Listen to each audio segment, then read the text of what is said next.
안녕하세요. 명의의 건강 비결 문지혜입니다. 예고 없이 찾아오는 죽음만큼 또 무서운 게 있을까요? 돌연사의 원인 80%가 심장마비인데 이 심장마비의 원인 75% 이상이 급성 심근경색이라고 합니다. 우리나라는 OECD 국가 중에서 급성 심근경색으로 인한 사망률이 가장 높은 것으로 조사됐습니다. 갑자기 심장 통증이 시작돼 불과 몇 시간 안에 생명을 위협하는 무서운 병, 심근경색. 하지만 예고 없이 찾아오는 심근경색도 미리 알고 예방한다면 막을 수 있습니다.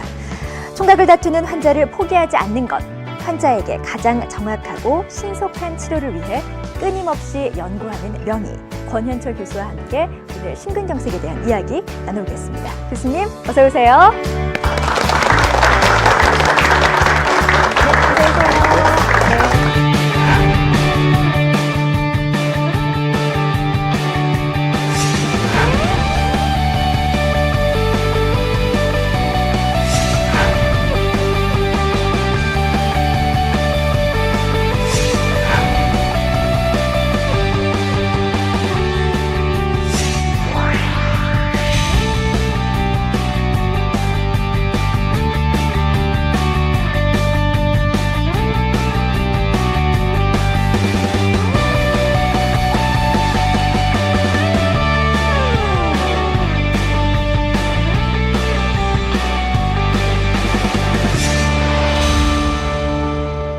네, 교수님, 심혈관 질환에 대한 세 번째 시간입니다.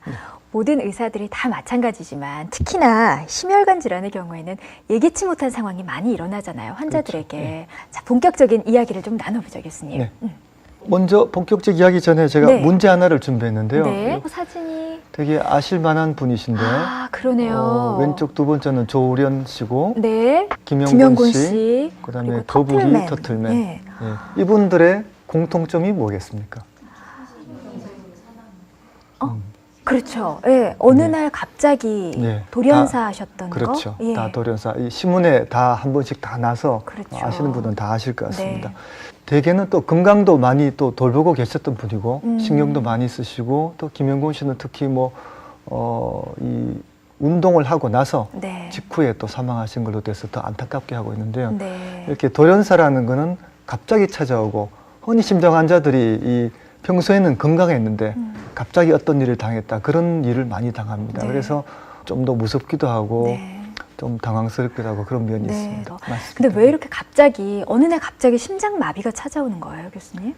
심장마비가 갑자기 찾아오는 그 특성을 갖고 있습니다. 이 심근경색이라는 거는 네. 심장을 공급하는 이 혈관들, 네. 혈관이 갑자기 막혀서 생기는 병이거든요. 음. 그게 아무 예고 없이 평소에 심하게 좁지 않은 상태에서 네. 갑자기 혈전을 막히기 때문에 막히고 난 다음에 첫 한 24시간 또는 24시간에 약 한 20%의 환자가 사망합니다.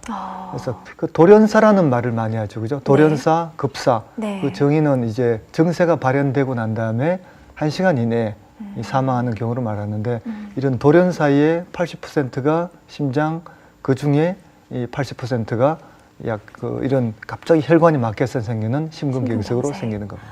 아, 그러면 우리가 이 무서운 심근경색이라는 질병이 어떤 건지 공부를 해야겠죠? 화면으로 준비했습니다.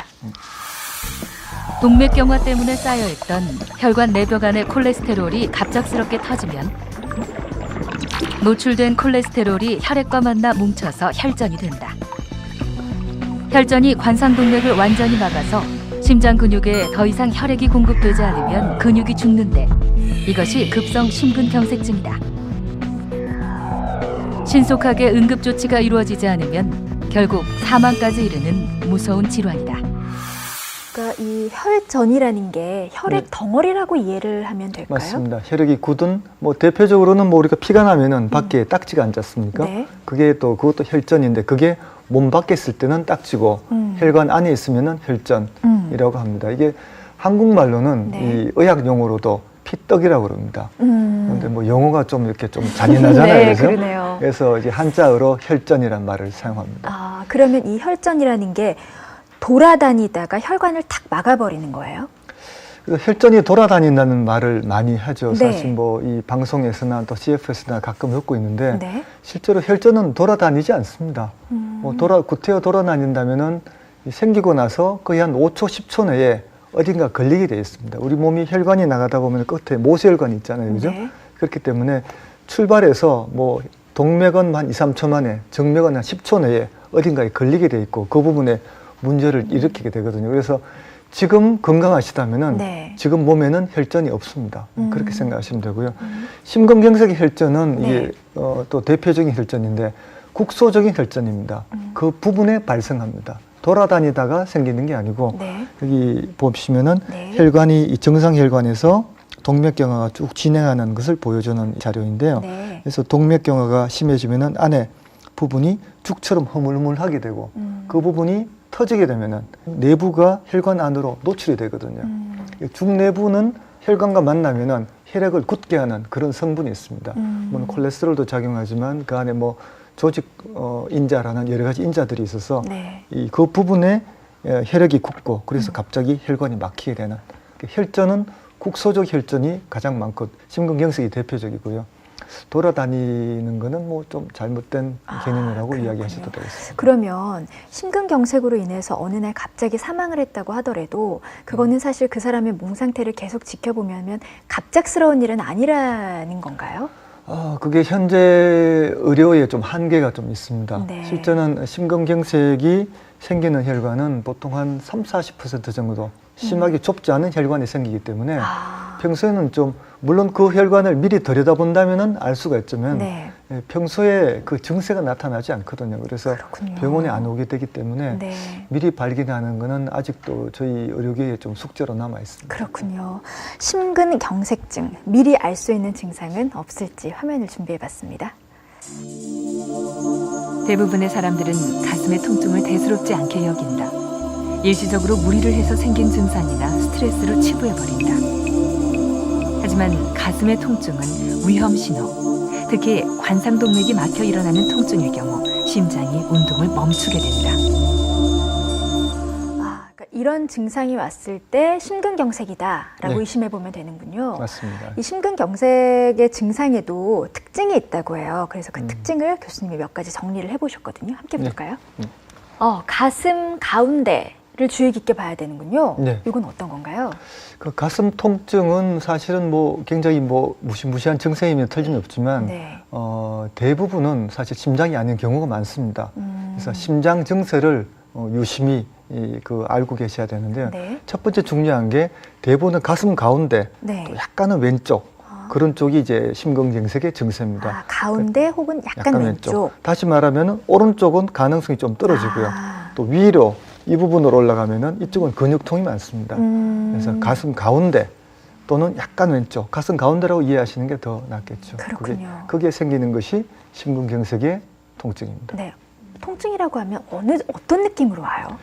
대개는 뭐 표현에 따라서는 뭐 코끼리가 이렇게 가슴을 꽉 밟고 있는 듯한 예. 느낌이라고 표현되기도 하고 예. 때로는 타는 듯한 느낌이라고 표현되기도 이렇게 하는데 불에 타는 듯한 예, 느낌이요? 날카로운 느낌보다는 좀 둔중한 압박감 또는 답답하다, 무겁다 그렇게 느껴지는 통증입니다. 좀 기억을 해두셔야 될 것 같아요. 두 번째 특징 한번 살펴볼까요? 손바닥. 네, 손바닥. 저희 교과서에 그렇게 되어 있습니다. 손가락으로 가리키는 통증은 심장 통증이 아니다. 근데 실제로 손가락으로 가리킬 만한 통증이 가장 많거든요. 예를 들면 이런 부위에 여기가 아파요. 그래서 어디가 아프세요? 그러면 여기가 아파요. 여기가 아파요. 그렇게 하는 좁은 부위요? 좁은 부위는 예. 국소적 통증은 심장이 아닙니다. 그래서 적어도 손바닥 크기 이상, 가운데나 왼쪽이나 손바닥 크기 이상의 넓이로는 통증이 있어야 심장이다. 이렇게 보통 얘기를 합니다. 네, 세 번째 특징 뭐죠? 왼쪽 팔 안쪽? 이게 보통은 뭐 어깨로 방사가 된다, 어깨로 번진다 이렇게 표현이 되기 때문에 네. 많은 분들이 왼쪽 어깨가 아프다 또는 팔이 아프다 또 왼쪽 팔로 방사된다 그러니까 왼쪽 뭐 손이나 이 아래쪽 이 손목이 아프다고 오시는 분들이 계시는데 네. 이 저희가 어깨라고 하는 말은 왼쪽 어깨의 안쪽을 뜻합니다. 안쪽과 팔 안쪽으로 이제 방사가 되는 거거든요. 네. 신경 분포가 같이 되어 있습니다. 심장하고 이 안쪽하고 신경 분포 때문에 그런데 바깥쪽으로 가지 않고 팔 밑으로 내려가지 않고 손끝으로 가는 것도 아니고 아닙니다. 손끝은 아닙니다. 그래서 왼손이 저리시다고 네. 오는 분도 있는데 그런 경우는 아닙니다. 네. 초기 심근경색 통증이 시작하고 6시간 이내에는 1시간의 사망률이 1% 올라간다고 생각하고요. 예, 예. 6시간 이후에는 0.5%씩 올라간다. 그렇게 생각하기 때문에 저희는 뭐 시간은 심장이다, 시간은 돈이다가 아니라 시간은 심근이다, 시간은 심장이다, 그렇게 표현을 많이 합니다. 그러면은 정말 간발의 차이로 목숨을 살릴 수 있었는데 너무나 안타깝게 목숨을 잃는 거를 본 경우도 굉장히 많으시겠어요, 교수님? 많이 있죠. 예. 예. 좀 일찍 왔으면 괜찮은데 뭐 우리나라 분들이 잘 참으세요. 네. 참는 걸 또 미덕으로 여기시고 또 하나 중요한 게 뭐냐면은 여자분들이 늦게 오세요. 이건 통계로 잘 밝혀져 있습니다. 우리나라 외국 관계없이 네. 여자분들이 늦게 오기 때문에 심근경색이 잘 생기지는 않지만 생기면 사망률이 더 높아요. 그러니까 여자분들이 더 많이 참는다는 그렇습니다. 의미겠죠? 예.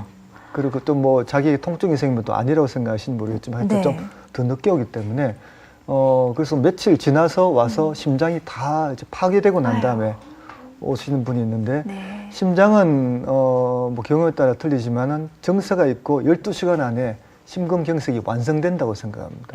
파괴될 거 다 파괴되기 때문에 네. 그 안에 빨리 오시는 게 가장 중요합니다. 그렇군요. 그러면 저런 통증이 있고 몇 분 정도 지속이 되면 병원에 가야 된다. 뭐 이런 것도 있을 것 같아요. 정의상은 옛날 가이드라인은 30분 이상이었는데요. 예. 그러다 보니까 너무 오래 기다리는 경향이 있었어요. 지금은 5분, 길면은 10분 이상의 통증이 있으면은 그거는 협심증이 아니라 심근경색으로 이제 이미 굉장히 위험한 쪽으로 넘어갔기 때문에 네. 5분 기준으로 해서 병원에 오시는 게 좋을 것 같습니다. 예, 꼭 기억해 두셔야 될 것 같습니다. 자, 우리가 알고 있는 의학 정보 과연 맞는 걸까요? 오해와 진실을 통해서 심근경색에 대해서 다시 한번 자세히 알아보는 시간 가져보겠습니다. 제가 여러분께 질문을 하나 드릴 거고 맞다고 생각하시면 O를 들어주시고 아니라고 생각하시면 X를 들어주세요. 심근경색에 대한 오해와 진실. 날씨가 추워지면 심근경색즉 발병률이 높아진다. 오! 대부분이 다 O를 드셨고 저도 O를 들었는데 왜 O를 드셨어요? 아무래도 날씨가 추워지면 사람 그 활동이 줄어들고 움츠러들게 되잖아요. 네. 근데 심장도 마찬가지라고 생각을 해요.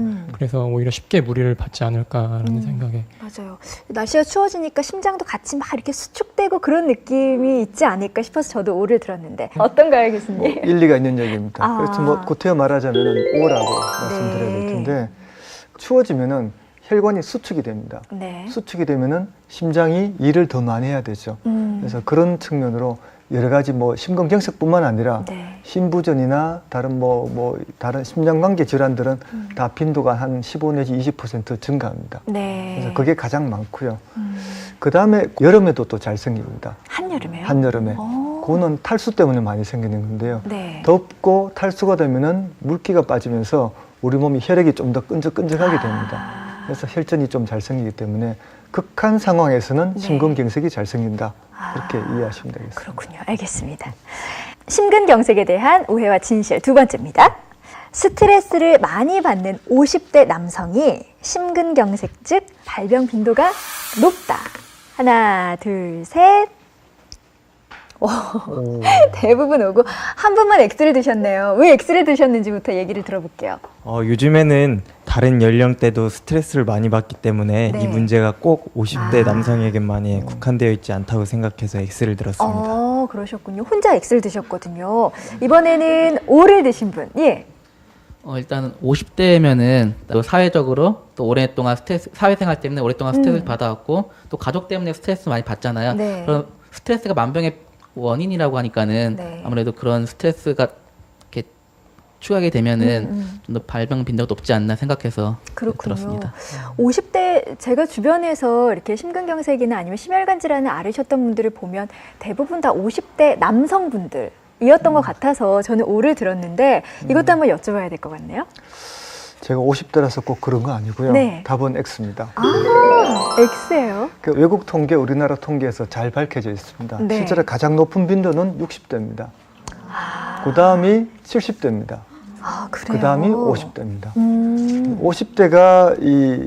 50대가 심근경색 걸렸을 때 신문이나 뭐 방송이 많이 나오죠. 그 때문에 아마 많다고 아마 느끼실 것 같고 네. 또 한창 일할 시기에 돌아가시기 때문에 더 안타까워서 그게 기억이 더 많이 남는 그런 것 것도 같습니다. 있고. 예. 스트레스에 대해서도 사실 스트레스와 심장병의 관계는 아주 명확하지는 않습니다. 물론 높이긴 하는데 내가 스트레스가 많아서 심근경색이 생겼다. 그거보다는 이 4대 위험 인자가 고혈압, 당뇨, 콜레스테롤, 담배. 그다음에 이 인자들이 뭐 운동 부족이나 경쟁적 성격이라든가 유전적 요인, 뭐 비만 이런 요인들이 더 크게 작용하기 때문에 그런 것 같습니다. 그렇군요. 아까 방청객분이 말씀해 주셨던 것처럼 사실은 스트레스가 이제는 뭐 50대, 60대만의 문제는 아니고 젊은 사람들도 많이 받잖아요. 그래서 심근경색이 젊은 층에게도 간혹 오나요? 그런 걸 좀 여쭤보고 싶네요. 간혹 오긴 합니다. 제가 맡은 환자 중에 가장 젊은 환자가 19세입니다. 그다음에 23세, 너무 29세 어리네요. 그렇게 했는데 예. 그건 굉장히 극단적인 경우고요. 가끔 40대를 심심찮게 보는데 네. 그게 가장 중요한 원인이 스트레스가 아닙니다. 그러면요. 가장 중요한 원인은 흡연입니다. 이게 40대, 50대의 위험인자, 유일한 위험인자, 네. 흡연입니다. 거기는 뭐 고혈압, 당뇨, 콜레스테롤 별로 작용 안 합니다. 그런 인자들은 작용되려면은 한 30년 이상은 걸려야 되기 때문에 네. 그게 이제 60대, 70대에 걸리는 거거든요. 그렇군요. 자, 교수님, 우리가 심근경색으로 병원을 찾게 되면 어떤 진료부터 받게 되나요? 급성 심근경색, 특히 뭐 12시간 이내의 심근경색은 굉장히 응급 상황이거든요. 네. 사실은 뭐 걸어서 들어와서 갑자기 심장이 멈출 수도 있고요. 그렇기 때문에 가장 빠른 속도로 진단하는 걸 목표로 합니다. 그래서 네. 정세를 들어보고 심전도를 찍고 네. 이번에 심근경색 같다 그러면은 바로 응급 조영술을 응급으로 관상동맥 조영술, 응급 시술 들어가는 걸 원칙으로 하고 있습니다. 아, 그렇군요. 그게 여의치 않은 병원에서는 뭐 혈전 용해제 같은 약을 쓸 수 있지만 지금 우리나라 대부분에서는 조영술을 먼저 하고 있습니다. 그렇군요. 관상동맥 조영술 어떤 건지 화면으로 준비했습니다. 더 보고 이야기 나눠보시죠. 혈관 조영술은 관상동맥이 어느 정도 좁아졌는지 직접 진단하는 방법이다. 대개 다리의 대퇴동맥에 와이어를 삽입해 관상동맥이 입구까지 길을 확보한 후 조영제를 쏘면서 관상동맥이 좁아진 곳을 찾는다. 조영제는 엑스레이가 통과하지 않는 물질이므로 조영제를 통해서 혈관이 좁아진 부분을 볼 수 있다. 아, 그러니까 이 조영술이 어느 혈관이 어느 정도 막혔는가를 들여다보는 거라고 그렇죠. 이해하면 되겠네요. 네, 맞습니다. 네. 그러면은 어떻게 시행이 되는 거예요? 조영술은 대퇴동맥, 다리동맥을 통해서 들어가기도 하고요. 요새는 손목에 있는 동맥을 통해서 이제 관을 한 직경 한 2mm 되는 관을 삽입을 해서 네. 거기다 조영제를 주입을 하면은 혈관이 밖에서도 보이게 되는 겁니다. 뭐 아프지도 않고 간단하게 끝날 수 있는 그런 부분인가요? 대개는 간단한데 네. 심근경색은 환자가 좀 응급 상황이기 때문에 아주 분위기는 직접 당해시 보신 분들은 분위기는 뭐 그렇게 간단하게 느껴지지는 않은 것 같아요. 그렇군요. 실제로는 기술적으로는 아주 완성도가 높은 기술이기 때문에 비교적 안전하게 시행됩니다. 네. 그러면 저 조영술을 검사를 했더니 관상동맥이 막힌 부분을 찾아냈다. 네. 그 다음에는 어떤 치료를 받게 그 다음에는 심근경색은 그 부분이 이제 동맥경화도 있지만 네. 혈전으로 막혀 있거든요. 음. 그래서 가느다란 철사줄 0.3mm 직경의 철사줄을 넣어서 그 부분을 통과를 시키고 그 철사줄을 따라서 이 풍선을 넣어서 풍선으로 넓히거나 또는 요새 대개 경우는 뚫은 다음에 철망을 넣어서 그 부분을 지지해서 재발도를 낮추는 소위 말하는 관상동맥 성형술, 관상동맥 중재술이라는 그런 시술을 시행하고 있습니다. 관상동맥 성형술 어떤 시술인지 화면으로 준비했어요. 관상동맥 성형술은 좁아진 관상동맥을 수술에 의존하지 않고 확장시켜주는 방법이다. 먼저 사타구니나 팔의 동맥을 통해 길고 부드러운 도관을 삽입한다. 심장 관동맥 입구까지 길을 확보한 후 도관을 따라 협착 부위에 풍선 카테터를 집어넣는다. 풍선을 부풀리면 노폐물 덩어리, 플라크 등이 혈관벽에서 떨어져 나와 부서진다. 그 결과 관상동맥이 넓어져 혈액의 흐름이 원활해지는 것이다. 풍선만으로 혈관 확장이 어려울 때는 스텐트라는 금속 철망을 삽입하기도 한다. 스텐트는 혈관 내벽에 대한 제지대 역할을 하여 좁아진 관상동맥을 넓히고 혈류를 개선시킨다. 최근에는 재협착을 막기 위해 약물이 코팅된 스텐트를 시술하기도 한다. 지금도 그러니까 저런 스텐트라는 철망 네. 저런 걸 이용해서 혈관이 깨끗해질 수 있도록 도와주는 그런 시술이군요. 네, 맞습니다. 그러면 실제로 관상동맥 성형술이라는 게 어떻게 시행되고 있는 건지 조금 더 자세하게 준비해봤어요. 화면으로 만나보시죠. 스텐트는 원형의 금속망 형태다. 동전보다도 작은 크기지만 혈관의 좁아진 통로로 부풀어 올라 혈류를 원활하게 한다. 약물 코팅 스텐트가 끼워진 풍선 카테터는 환자의 혈관 속으로 들어가 협착 부위에 도달하게 된다.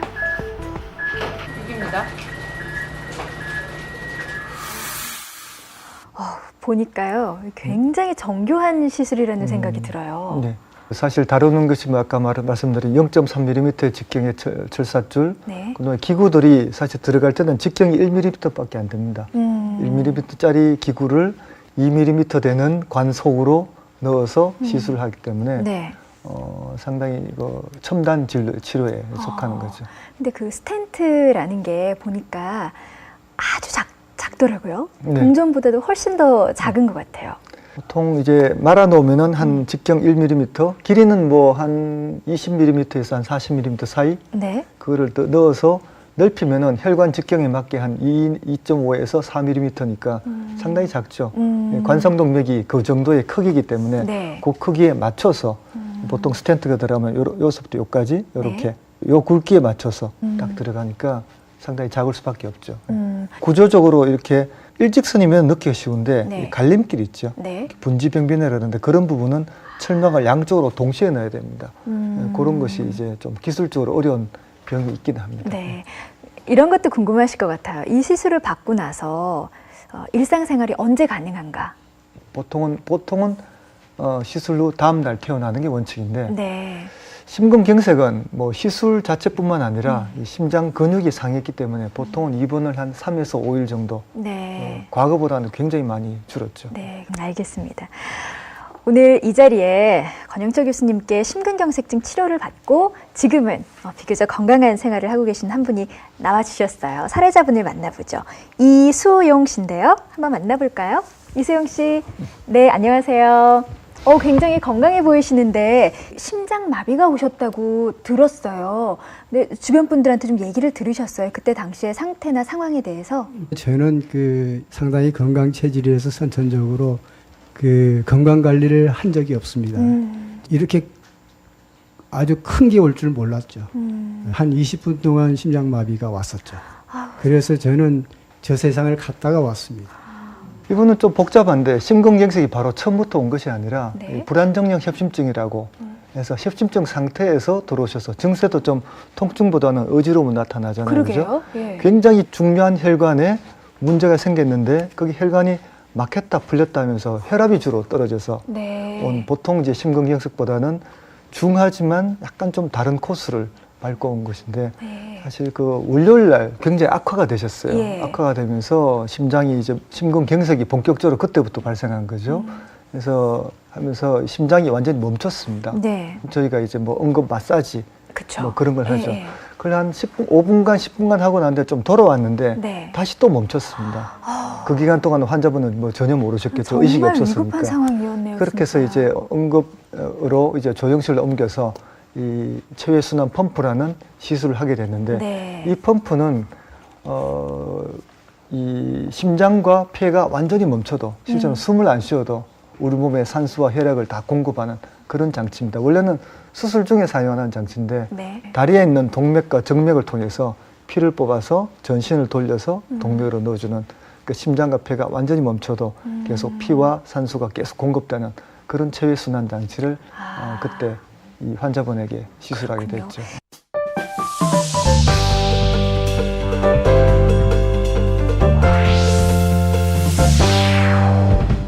네, 명의진료실입니다. 병원에 있는 진료실을 스튜디오로 옮겨왔어요. 평소에 권현철 교수님께 질문하고 싶었던 것들, 심근경색에 대해서 궁금한 것들 저희가 질문하실 수 있는 기회를 드릴게요. 어떤 분부터 질문 받아볼까요?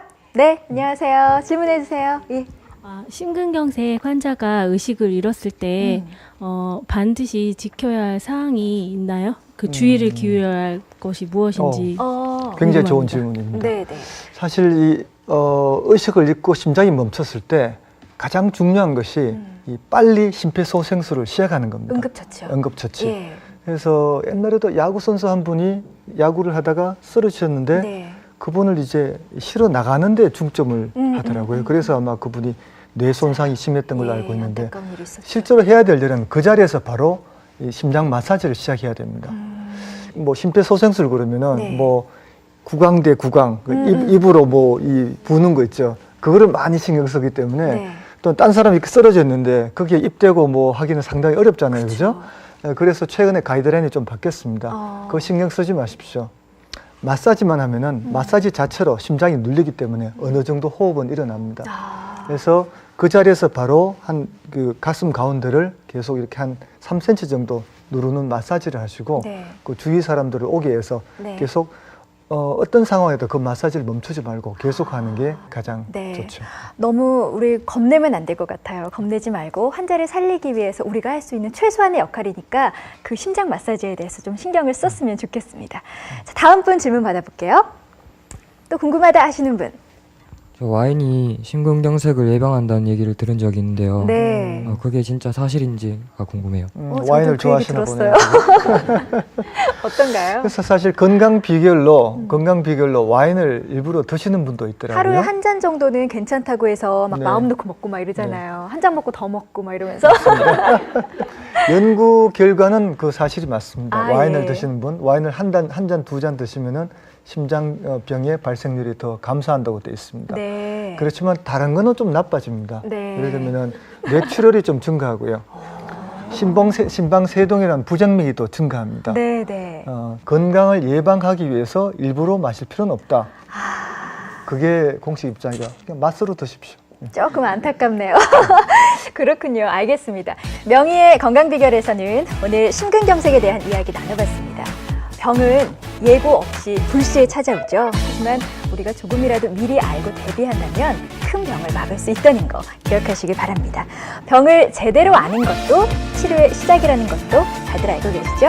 다음 시간에도 심혈관 질환에 대한 이야기 더 나눠보겠습니다. 교수님 오늘 좋은 말씀 감사합니다. 감사합니다.